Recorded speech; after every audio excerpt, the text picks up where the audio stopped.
የተረሳው ጧፍ። ደራሲ ዲያቆን ሄኖክ ኃይሌ። ተራኪ ዲያቆን ምንተስኖት አበራ። የተረሳው ጧፍ።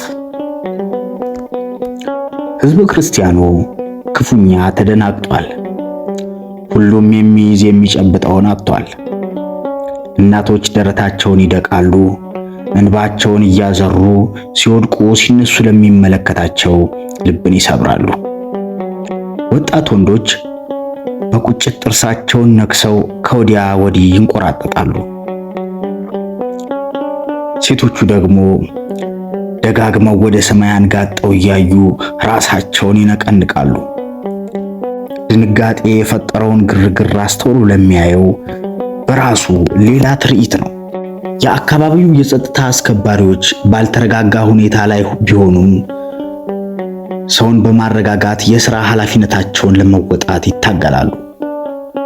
መልሶ ደግሞ ማንነታቸው እየታገላቸው በመገረምና በሐዘን ይነጋገራሉ።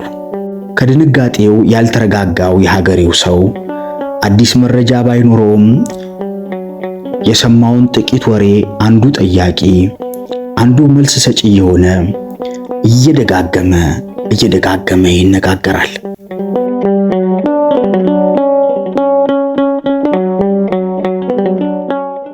የነፍስ የሥጋ መሸሸጊያችን ብለው የተጠጓት ቤተክርስቲያን የቀደሱ ያወደሱባት መቅደስ እንደ ዋዛ በአንድ ሌሊት በእሳት ወደ አመድነት ተቀይራ ሲያዩ ማመን ያቃታቸው የዕድሜ ባለጸጎች ካህናት የልባቸው ዓይን እያነባ አንጀታቸው እያረረ በታላቅ ትካዜ ተውጠዋል። በዚህችው ገዳም አድገው ያረጁ አንድ አባት በመቋሚያቸው መሬቱን እየተመተሙ አምላኬ ለዚህ ነው ዕድሜን ያረዘምከው እና አባ ባሮክ እና አባ ናኦድ እና አባ ሜሌክ እንዴት ያሉ ጻድቃን ቢሆኑ ነው ይህንን ሳያዩ የሞቱ? ምነው አብሬ በነደድኩ፣ እኔ ልቃጠል፣ እኔ ልክሰል እያሉ ሲያለቅሱ ያያቸው ሁሉ ልቡ ይነካል። እሳቱ በምዕመናኑ ርብርብ የጠፋ ቢሆንም በካህናቱ ልብ ውስጥ ግን ረመጥ ሆኖ እየፈጃቸው ነው። በድንጋጤ ፈዘው አንዳች ሳይተነፍሱ የነበሩ አንድ አባት የከሰሉ መቋሚያዎችን ክምር ሲያዩ በምሬት እየጮሁ አለቀሱ። ስብሐተ እግዚአብሔር ያደረሱባቸውን ቅዱሳት ዕቃዎች ከሰል ሆነው ማየታቸው ሰማይ ምድሩን አጨለመባቸው።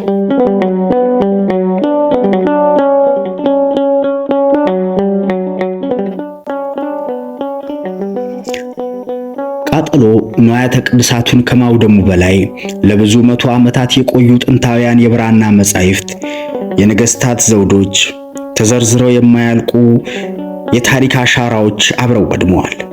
ሐዘኑ የቤተ ክርስቲያን ብቻ ሳይሆን ከጎብኚዎች ከፍተኛ ገቢ የምታገኘው የሀገሪቱም ጭምር ነበር።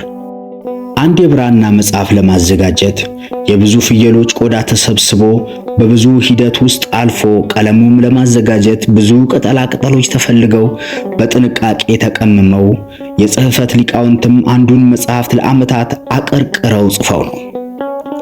እነዚህን መጽሐፍት ከዘራፊዎች እጅ ለማዳን ዕድሜያቸውን ሙሉ ከቦታው ሳይርቁ ጸንተው የጠበቁ አባቶችም አሉ። ስለዚህ በዚህ ቃጠሎ የእነዚህ ሊቃውንትም የዘመናት ድካምም አብሮ አመድ ሆኗል። በሌላ ስፍራ ተፈልገው የማይገኙ ታሪካዊ መረጃዎችና የሃይማኖትና የፍልስፍና የምርምር ውጤቶችም ዳግም ላይገኙ ጠፍተዋል። ሕንፃው ዳግም ሊታነጽ ይችላል። ንዋያተ ቅድሳቱም ዳግም ሊሟሉ ይችላሉ። ቅርሶቹ ግን ከየትም አይገኙም። ታሪካዊ መረጃዎቹ ግን መቼም ቢሆን አይገኙም። በዚህ ስፍራ ለትምህርትና ለምርምር ሥራ ደጅ የሚጠኑ የታሪክና የቋንቋ ተመራማሪዎችም ከባድ ሐዘን ወድቆባቸዋል።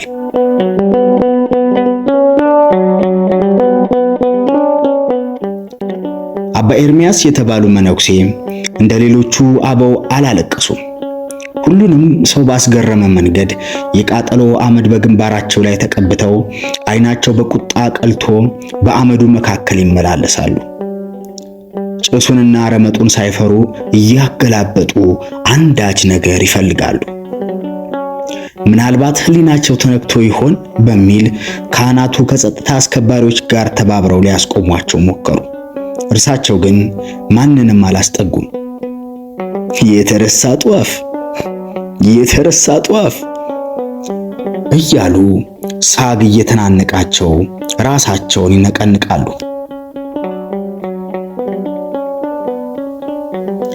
የቃጠሎ መንስኤ ተረስቶ ያደረ ጧፍ እንደሆነ የተገኘው መረጃ ያስረዳል። ቁልፍ ይዘው የነበሩት አባት ግን እየወደቁ እየተነሱ ቆባቸውን አውልቀው በእንባ ጧፍ እንዳረሱ ያስረዳሉ። የሁሉም ሰው ዓይን ቁልፍ በያዙት በእርሳቸው ላይ ስላረፈ በከባድ ጭንቀት ተውጠዋል። እኔ ጧፍ ለኩሼ እንዴት እወጣለሁ? እረ ወገኖቼ ስሙኝ፣ ሰው ቤቱን ያነዳል እንዴ? እናቱን ያነዳል እንዴ? መጠጊያውን ያነዳል እንዴ? እያሉ በጭንቀት ያስረዳሉ። ተመልካቹ ዳር ቆሞ ይፈርዳል። እርሳቸው ረስተው ካልወጡ በሌላ በማን ይፈረዳል? ይላል አንዱ።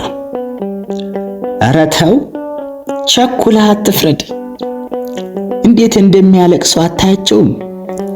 ትላለች ሌላዋ። እዲያ ያዞምባ ይላል አስከትሎ። በጧፍ ተሳበበ እንጂ እኔ እንኳ ምክንያቱ ሌላ ነው ባይ ነኝ አሉ አንዲት ባልቴት ከጎናቸው ለቆሙት ጎረቤታቸው። ምንድነው ባክሽ አሏቸው በጉጉት። አይ መቅሰፍት ነው፣ ቁጣ ነዋ። የጻድቁ ያለ የምን መቅሰፍት አመጣሽብን አንቺ? መቅሰፍት ነዋ። እነዚህ ወጣቶች ያለ ዕድሜያቸው ቀደም ሲሉ መቅሰፍቱን አወረደዋ። ምን ነው አንቺ ደግሞ እነዚህን ተማሪዎች ጠመድሻቸውሳ? የእኛስ ኃጢአት ቢሆን ለመቅሰፍት መቻነሰና ነው አሉና በቁጣ ገረመሟቸው።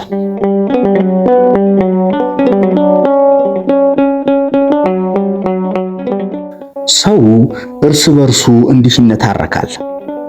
በቃጠሎ ክፍት የሥራ ቦታ የተገኘላቸው የሐሰት ባህታውያን ገና ጎህ መቅደድ ሲጀምር ከኮረብታው ላይ እየወጡ ብለን ነበር፣ ሰሚ ያጣን እንጂ ቃጠሎ የተነሳው በጧፍ አይደለም በመብረቅ ነው፣ ወዮላችሁ ገና እሳትና ዲን ይዘንባል እያሉ ይጮኻሉ።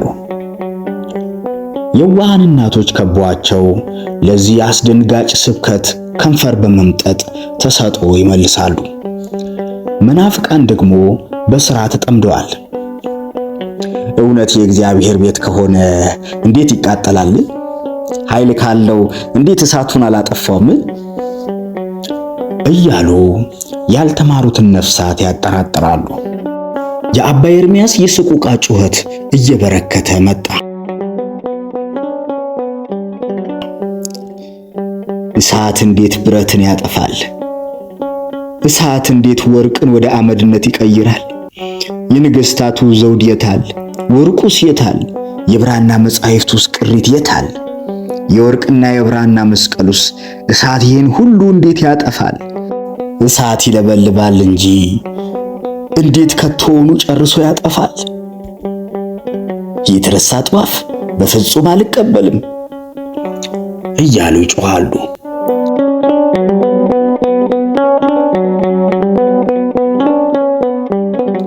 በእርግጥም እርሳቸው የዘረዘሯቸው ታላላቅ ቅርሶች ከቃጠሎ የአመድ ክምር ውስጥ ደብዛቸው አልተገኘም። ባይተርፉ እንኳ ምልክታቸው መገኘት አለመቻሉ አባ ኤርምያስን አንገብግቧቸዋል። ይረጋጉ አባ፣ ጉዳዩን አጣርተን እስክንደርስበት ድረስ ይታገሱ አላቸው መርማሪ ፖሊስ። እኔ ብረጋጋ ቅርሶቹ አይመለሱ እያሉ ለቅሷቸውን ቀጠሉ።